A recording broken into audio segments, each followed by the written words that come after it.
When is the best time to include interval training in a running plan? Imagine you're preparing for a race or just want to run faster and feel stronger. Knowing when to add interval training can make a big difference in your progress.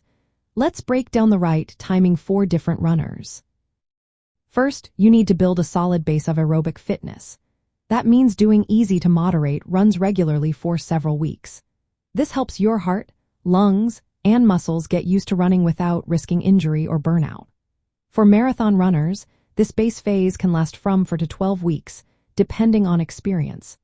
Sprinters and track athletes usually spend a few weeks focusing on technique and general conditioning before adding high-intensity work. Once you have a good foundation, it's time to think about adding interval training. For sprinters and middle-distance runners, this can happen early, sometimes after just 2 to 4 weeks of consistent easy runs.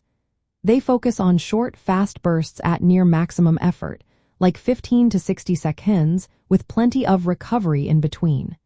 This boosts speed, power, and anaerobic capacity. Marathon runners tend to wait longer.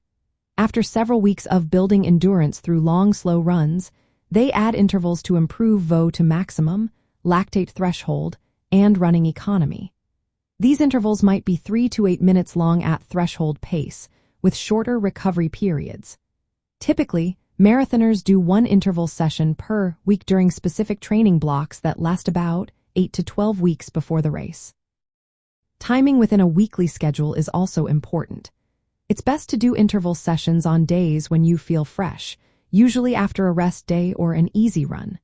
For example, doing intervals on Tuesday with easy runs on Monday and Wednesday helps your body recover and perform well. Avoid doing intervals right before a long run or race to prevent overtraining. Warm-up and cool-down are essential parts of interval training. Spend at least 10 minutes jogging slowly and doing dynamic stretches before starting. After your session, jog lightly for 5 to 10 minutes to help your muscles recover and clear out waste products. Adjust your interval training based on your goals and experience.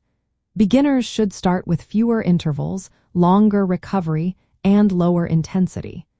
As you get fitter, you can increase the length and intensity of your intervals gradually.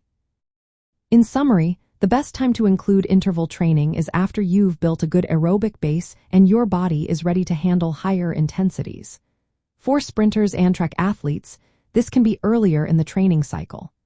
Marathon runners usually add intervals after establishing endurance. Proper scheduling, warm-up, and recovery are key to getting the most benefits while avoiding injury.